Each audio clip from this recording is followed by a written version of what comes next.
வாழ்வேது இறைவா, உன் நினைவின்றி மகிழ்வேது தேவா.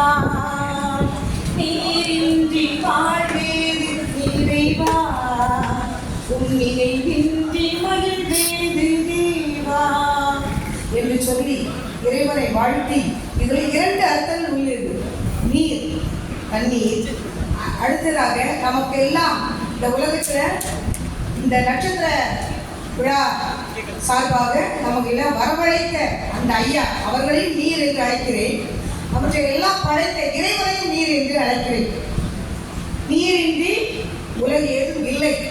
இப்போ எல்லாம் சொன்னாங்க, உங்களுடைய பேசுகிற தோழர் சொன்னாங்க, உணவு சாப்பிடாங்க. உணவு சாப்பிட்டுதே விட்டுட்டு என்ன வேணும்? மண்ணை போட வேண்டியதுதான். அந்த உணவு சமைக்கிறதுக்கு என்ன அடிப்படை வேணும்?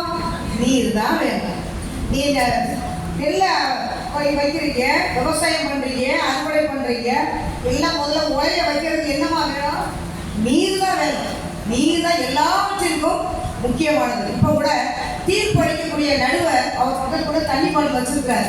ஏன் தண்ணி பாட்டிலாம் இருக்க வேண்டியதானே? எதுக்கு அப்போ அவங்களாம் தண்ணி கொடுத்தாங்க? சட்டை கோட சொல்லாமல் சாப்பாடு கொடுத்துருக்கலாம்ல.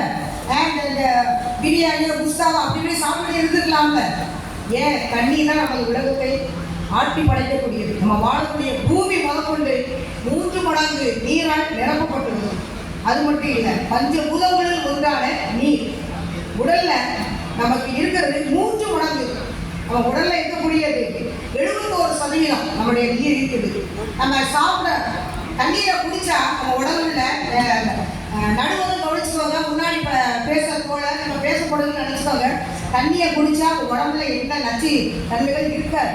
எல்லா நோய்களும் போயிடும், மூட்டு வலி போயிடும், எல்லா நோயும் போயிடும். அதனால தண்ணி தான் முக்கியம் என்பதை நினைவுபடுங்க. அது மட்டும் இல்லை, திருவள்ளுவரை சொல்லியிருக்காரு, வான் சிறப்புன்னு சொல்லியிருக்காரு.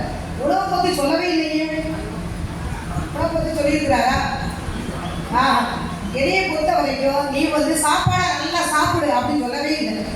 உணவு வாழ்வதற்கு, உயிர் வாழ்வதற்கு உணவு அவசியம். அதற்காக நீரை இல்லைன்னு சொல்ல வரல. இப்ப காலத்தில் வாழக்கூடிய சித்தர்களோ அந்த முனிவர்களோ சாப்பாடு சாப்பிட மாட்டாங்களே. அவங்க தண்ணியை குடிச்சு குடிச்சு கூட விரதம் இருப்பாங்க. இப்பவும் நம்ம நாட்டில் பேசிக்கா மக்கள் இருக்கக்கூடிய இது விரதம் இருக்கிறாங்க. சாப்பிட்டுக்கிட்டே விரதம் இருக்கிறாங்க. தண்ணியை குடிச்சுக்கிடுவாங்க. அப்பப்ப தண்ணி இல்லாமல் அவங்களால இருக்க முடியாது. அது மட்டும் இல்லை, நம்மளுடைய அரசாங்கமே இப்போ ஒரு ஜீவோ போட்டிருக்காங்க. குழந்தைங்களுக்கு இடையில 11